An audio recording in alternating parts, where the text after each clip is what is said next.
25 তারিখের দিকে চেয়ে আছে। এখানে আমি সংখ্যা বলবো না, আমাদের এই যে স্বদেশ প্রত্যাবর্তন কমিটির যিনি আহ্বায়ক, জাতীয় স্থায়ী কমিটির সম্মানিত সদস্য জনাব সালাউদ্দিন আহমেদ বলেছেন এটাকে স্মরণীয় করে রাখবে বিএনপি। এমন উপস্থিতি থাকবে যেটা বাংলাদেশে গত স্বাধীনতার পরে বাংলাদেশে আর এটাকে একটা স্মরণীয় দিন আমরা করতে চাই। এরকম দিন আমরা এভাবে এটাকে দেখছি। আমাদের অনেক বৃহৎ একটি অঙ্গ সংগঠন যুবদল, আমি মনে করি যে ঢাকা লোকারণ্য হয়ে যাবে। এখানে আমাদের যেটা প্রস্তুতি সেটা আমরা সাংগঠনিকভাবে কাজ করছি, আমাদের প্রত্যেকটি ইউনিটের সাথে আমরা যোগাযোগ করছি, তারা কিভাবে আসবে ওইগুলো দেখভাল করার জন্য কিন্তু আমরা কথা বলার জন্য এসেছি। এখানে যারা উপস্থিত হয়েছেন তারা কিন্তু তাদের নিজেদের তাগিদে মনের আবেগে কিন্তু তারা যাচ্ছে। জীবন অবাক না করলে কে করবে? 28% মিল্ক ফ্যাটের অবাক করার সাথে ফ্রেশ মিল্ক পাউডার। জীবন অবাক করুক প্রতিদিন।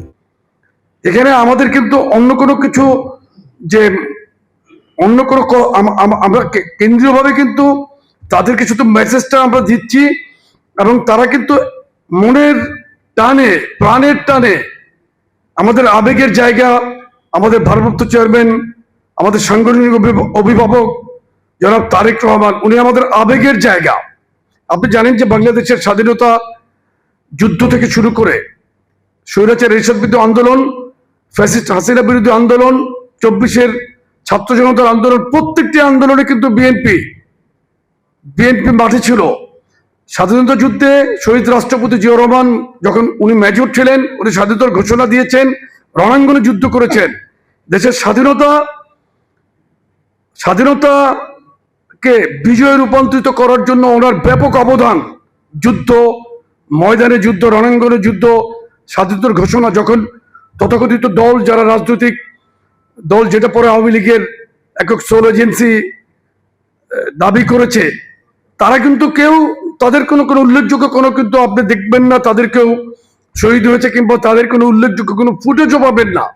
এখন তো আপনি পাচ্ছেন যে জিয়াউর রহমান সাহেব কিভাবে রণাঙ্গনে ছিলেন, যুদ্ধ করেছেন, ঘোষণা দিয়েছেন, নিজের পরিবারের নিরাপত্তার কথা চিন্তা না করে তার সহধর্মিণী এবং 2 শিশু সন্তানকে রেখেই কিন্তু উনি একটি পৃথিবীর অন্যতম একটি সামরিক বাহিনীর নিয়মিত অফিসার, যিনি দেশের পাকিস্তান, তখন যদি পাকিস্তান থেকে বাংলাদেশ স্বাধীনতা লাভ না করত তাহলে জিয়াউর রহমান সাহেবের কিন্তু কোর্ট মার্শাল হতো।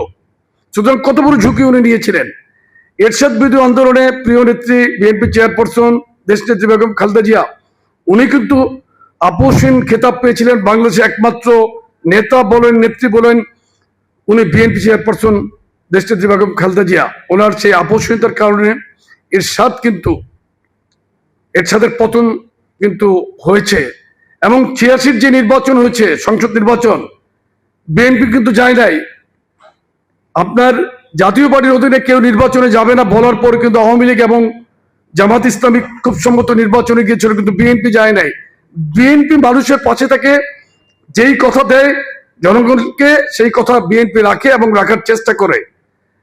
আর এবারের যে ফ্যাসিস্ট হাসিনা বিরোধী আন্দোলনে 15 বছর 7 মাস মহিউদ্দিন ফখরুদ্দিনের যে অত্যাচার ছিল, দেশকে বিরাজনীতিকরণের যে প্ল্যান তাদের ছিল, সেটা সফল হতে পারে নাই। আমাদের প্রিয় নেত্রীর দৃঢ় বলিষ্ঠ ভূমিকার কারণে ওনাকে কিন্তু দেশ থেকে অনেক চেষ্টা করেছিল বাইরে নির্বাচন দেওয়ার জন্য, উনি কিন্তু রাজি হয় নাই। উনি ক্লিয়ারলি বলেছেন, স্পষ্ট করে বলেছেন, বাংলাদেশের বাইরে আমার কোনো ঠিকানা নাই, আমার কোনো বাড়ি নাই, আমার কোনো ঠিকানা নাই। আমি এই দেশেই জন্মেছি, এই দেশে আমি মরবো, এই দেশেই আমার ঠিকানা। এবং বহু নির্যাতনে জনাব তারেক রহমান স্পাইনাল কর্ড যখন ব্যাপক ক্ষতিগ্রস্ত হলো, ওনাকে যখন নির্বাচনে যেতে বাধ্য করা হলো, উনি ট্রিটমেন্টের জন্য যুক্তরাজ্যে থাকলেন। উনি কিন্তু ওখান থেকেই ফ্যাসিস্ট হাসিনা বিরোধী আন্দোলনে চূড়ান্ত ফলাফল না আসা পর্যন্ত উনি কিন্তু একদিনের জন্য বিএনপি এবং তার অঙ্গ সংগঠনকে হাসিনা বিরোধী আন্দোলন থেকে সরায়েন নাই। আমরা কিন্তু মাঠেই ছিলাম। এবং আপনি একটা জিনিস দেখবেন যে জনাব তারেক রহমান বলেছিলেন বাংলাদেশ যাবে কোন পথে, ফয়সালা হবে রাজপথে। উনি কিন্তু বুঝতে পেরেছিলেন যে রাজপথেই ফয়সালা হবে এবং এটা রাজপথেই করতে হবে। এবং বাংলাদেশের জনগণ, সাধারণ মানুষ, গৃহিণী, ছাত্র জনতা সকলে মিলেই কিন্তু এই জুলাই গণঅভ্যুত্থানকে সফল করেছে। সুতরাং প্রত্যেক জুলাই গণঅভ্যুত্থানের শহীদ যারা আহত তাদের প্রত্যেককে আমরা সম্মানের জায়গায় রাখি এবং পাশাপাশি স্বাধীনতা যুদ্ধে যারা শহীদ হয়েছেন এবং যারা যাদের অবদান তাদের প্রত্যেককেই আমরা সম্মানের সাথেই শ্রদ্ধার সাথেই আমরা দেখি সবসময়। বিএনপি স্বাধীনতা সার্বভৌমত্বের পক্ষের দল, দেশের পক্ষের দল, জনগণের পক্ষের দল। আমরা যুবদল একইভাবে রাজপথে থেকে যেমন আন্দোলন সংগ্রামে ছিলাম, এখনো মাঠে আছি। রাজনৈতিক ভাবে যখন দেশ এগিয়ে যাচ্ছে একটি নির্বাচনের দিকে, তখন যে কুচক্রী মহলের যে ষড়যন্ত্র সেটাকে আমরা সাংগঠনিকভাবেই মোকাবেলা করছি। ইনশাল্লাহ নির্বাচন পর্যন্ত রাজনৈতিকভাবে আমরা মাঠে থাকবো।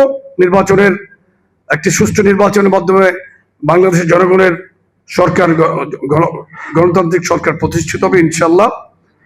এটাই আমাদের বক্তব্য। আরেকটা জিনিস হলো যে আমরা আপনার যে সারা বাংলাদেশে আমাদের যুবদলের লক্ষ লক্ষ কর্মী নেতা আছে, তারা ইনশাল্লাহ সকলেই আসবে।